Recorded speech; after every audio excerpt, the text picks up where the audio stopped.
안녕하세요. 저는 올해 30을 갓 넘긴 평범한 직장인이자 얼마 전 부모님의 사랑과 자부심을 다시금 깊이 느낀 한 딸입니다.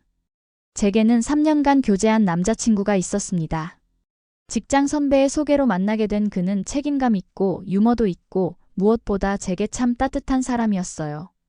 나이도 저보다 2살 많고 집안도 넉넉하다며 자신 있게 말하던 사람이었죠. 연애하는 동안 큰 문제 없이 예쁘게 사랑했고 어느 순간 이 사람이면 되겠다 싶은 확신이 들었습니다. 그래서 작년 겨울 본격적으로 양가 상견례를 준비하게 되었죠. 그런데 이게 모든 걸 바꾸는 전환점이 될 줄은 그땐 몰랐습니다. 저희 부모님은 지금 전남구례에서 살고 계세요. 서울에서 오래 사셨지만 아버지께서 몇 년 전 심장 쪽으로 큰 수술을 받으시고 도시 생활을 정리하셨어요. 조용한 곳에서 밭도 좀 가꾸시고 공기 좋은 곳에서 천천히 살아보자며 어머니와 함께 내려가신 거예요. 한때는 해외에 거주하실 만큼 여유도 있었고 두 분 다 교양도 높은 분들이에요. 엄마는 예전엔 도서관 사서로 일하셨고 아빠는 무역업을 하셨어요. 어릴 적 제 생일은 늘 외국에서 보냈고 방학 때마다 가족여행을 다녔던 기억도 선명해요. 지금은 수수하게 사시지만 누구보다 자존감 높은 분들이죠. 상견례는 서울에 있는 한정식 집에서 했어요.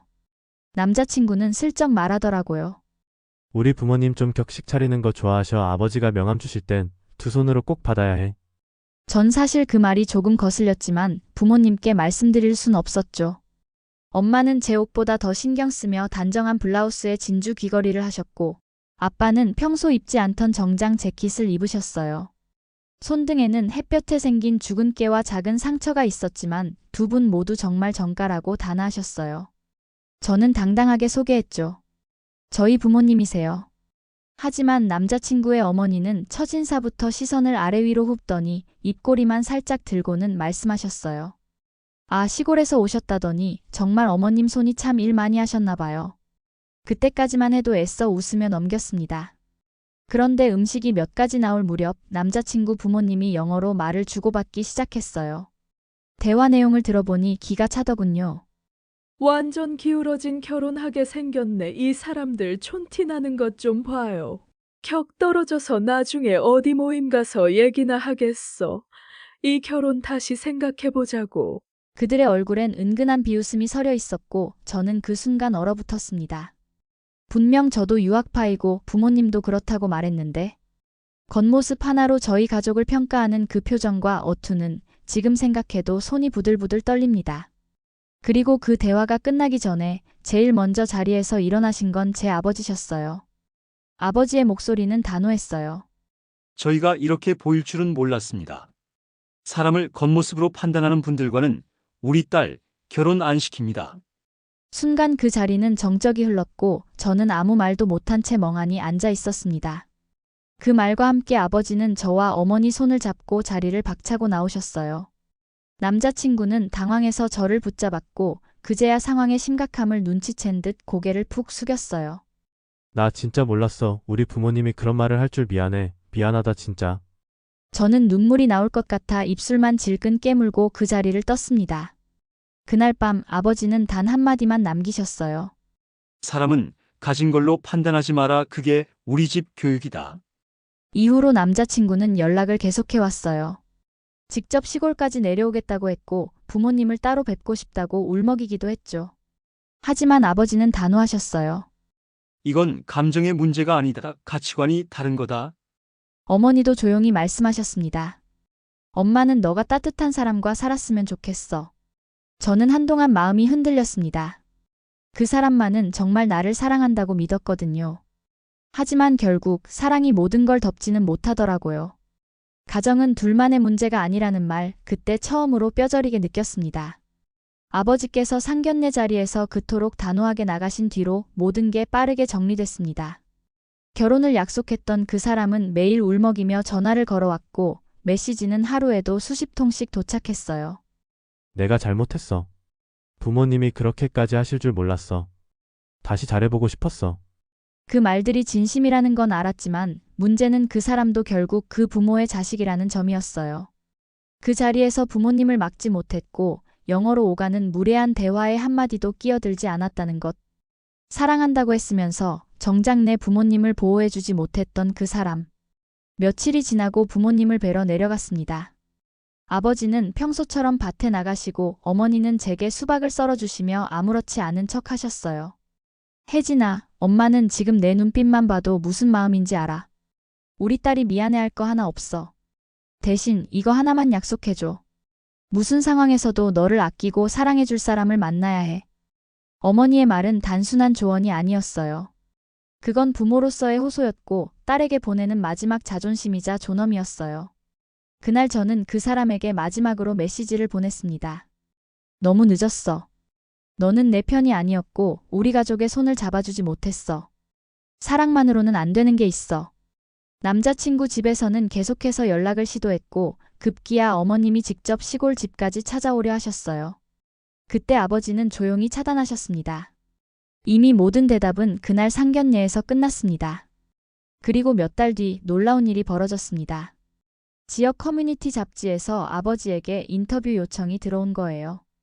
도시에서 은퇴 후 전원 생활을 누리는 부부라는 컨셉으로요. 아버지가 쓰시는 텃밭 일기와 자급자족 라이프 스타일이 입소문이 나며 소소하게 화제가 된 겁니다. 잡지에는 아버지의 젊은 시절 사진과 함께 해외 무역 일을 하시던 시절의 경력도 함께 실렸습니다. 겉으론 농부지만 속엔 세계를 누빈 상인이 있다. 자연 속에서 지혜롭게 늙어가는 중입니다. 기사엔 정갈하게 정리된 밭과 고운 미소로 앉아 계신 어머니 모습까지 담겨 있었어요. 그리고 또다시 연락이 왔습니다. 그 남자친구의 어머니에게서. 죄송했어요. 그날은 우리가 너무 몰라서 혜진 씨 부모님 정말 대단한 분이셨네요. 그러지 말고 한 번만 다시. 그리고 며칠 뒤 아버지에게 직접 찾아오겠다는 전화를 했다고 들었어요. 정중하게 진심으로 사과하고 싶다고. 하지만 아버지는 단호하셨어요. 우리는 지금 아주 행복합니다. 이젠 우리 딸도 그 행복 속으로 들어가야죠. 이미 늦었습니다. 그 말에 저는 알았어요. 아버지의 마음은 결코 흔들리지 않았다는 걸요. 그리고요, 제게도 작은 변화가 생겼습니다. 몇 달 전 부모님과 함께 해외여행을 갔어요. 그 여행에서 조용하고 따뜻한 한 남자를 만나게 되었죠. 길을 잃어버려 우는 아이를 달래고 가족들을 찾아주는 모습에 눈이 갔는데 아버지도 같은 마음이셨나 봐요. 같이 아이의 부모님을 찾아주고 자연스럽게 식사를 하다 보니 이런저런 얘기까지 나누게 되었습니다. 처음엔 그저 여행지에서의 인연이라고 생각했는데 서울로 올라온 뒤에도 연락을 이어가게 되었어요. 그리고 어느 날 그가 말하더군요. 너희 부모님 참 멋지시더라. 나도 저런 어른 되고 싶다. 그 말에 제 마음이 스르르 무너졌습니다. 이 사람이라면. 그 이후로 조심스레 만남을 이어가고 있고 부모님도 그 사람을 참 좋아하세요. 아버지는 눈이 참 반듯한 친구다 하셨고 어머니는 같이 국밥 먹는데 식성이 너랑 똑 닮았더라 하며 웃으셨어요. 사실 아직까지 전 그날 상견례에서 받았던 상처를 완전히 잊진 못했어요. 전 남자친구를 원망하거나 그 부모를 저주하지는 않지만 단 하나 확실한 건 있어요. 사람을 평가하는 기준이 겉모습이거나 재력이거나 학벌이면 그건 결국 자기 자신을 무너뜨리는 길이라는 걸요. 그리고 어쩌면 그 상견례가 우리 가족에게는 고맙기도 했다는 생각이 들어요. 부모님이 무시당했던 그 순간이 화가 나지만 우리가 얼마나 단단한 사람들인지 무엇을 지켜야 하는지 깨달았거든요. 그날 이후 아버지는 예전보다 더 부지런히 밭을 일구셨고 어머니는 새벽마다 산책을 하시며 자연 속에서 마음을 다스리셨어요. 저는 그런 부모님의 일상을 틈틈이 사진으로 남겨 인스타그램에 올리곤 했어요. 팔로워는 몇 명 안 됐지만 언젠가 한 사람이 그런 댓글을 달았죠. 도시에선 결코 가질 수 없는 고요와 지혜가 이 사진에 담겨 있어요. 그 짧은 말 한 줄이 눈물나게 고마웠어요. 누군가는 우리 부모님의 삶을 제대로 바라봐줬다는 증거니까요. 이야기를 계속하자면 지금 함께하고 있는 그 사람. 여행에서 만났던 남자 도윤 씨는 조용하고 진중한 사람이에요. 시끄럽게 애정 표현을 하진 않지만 눈빛이나 손짓 하나에 진심이 담겨 있는 사람. 부모님을 만난 날 따뜻하게 웃으며 말했어요. 혜진이가 이렇게 따뜻한 분들 곁에서 자라서 밝고 사랑스러운가 봐요. 그날 저녁 다 같이 된장찌개를 끓여 먹으며 이런저런 얘기를 나눴어요. 도윤 씨는 자기 집안 얘기도 조심스레 꺼냈고 부모님도 그 마음을 존중해 주셨죠. 형식적인 예의가 아니라 정말 사람과 사람 사이에서 오가는 정이 느껴졌어요. 시간이 조금 더 흘렀고 그 옛 남자친구는 한 번 더 연락을 해왔어요. 이번엔 정말 마지막이라는 듯한 문장이었죠. 내가 지금 행복하다면 그걸로 됐어. 내 부모님께도 내 부모가 너무 큰 신뢰를 범했다는 거 진심으로 사죄하고 싶었어. 너무 늦었지만 그날의 내 무기력함 평생 부끄럽게 간직하며 살게. 그 메시지를 보고 마음 한켠이 먹먹해졌어요. 하지만 미련은 없었어요. 그날 내 아버지가 우리를 끌어안고 그 자리를 박차고 나왔던 것처럼 나도 그 순간부터 더는 뒤를 돌아보지 않기로 마음먹었으니까요. 이제 저는 도윤 씨와 함께 미래를 준비하고 있어요. 결혼은 아직 정해진 건 없지만 두 사람 다 서두르지 않기로 했어요. 서로를 깊이 이해하고 두 가정이 어우러질 준비가 됐을 때 그때 조용히 식을 올릴 생각이에요. 무엇보다 이번엔 우리 부모님이 떳떳하고 자랑스럽게 웃을 수 있는 자리를 만들고 싶어요. 누군가가 눈으로 우리를 평가하는 자리가 아닌 진심이 마음으로 오가는 상견례, 아니 첫 만남이 되기를 바라요. 사연을 이렇게 정리하다 보니 문득 이런 생각이 드네요. 부모님이 우리 인생에 단 한 번이라도 부끄럽지 않은 선택을 하라고 말할 때 그건 사실 자신들을 위한 말이 아니라 진짜 우리를 위한 말이었다는 걸요.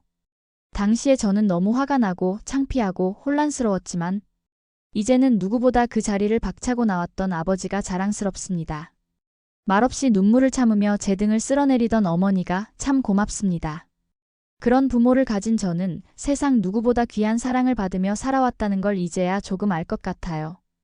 혹시 비슷한 일을 겪으셨거나 떠오르는 생각이 있으시다면 댓글로 남겨주세요. 여러분의 경험이나 의견을 함께 나누면 더 큰 위로가 될 수 있습니다. 구독과 좋아요는 사연자에게 큰 힘이 됩니다. 감사합니다.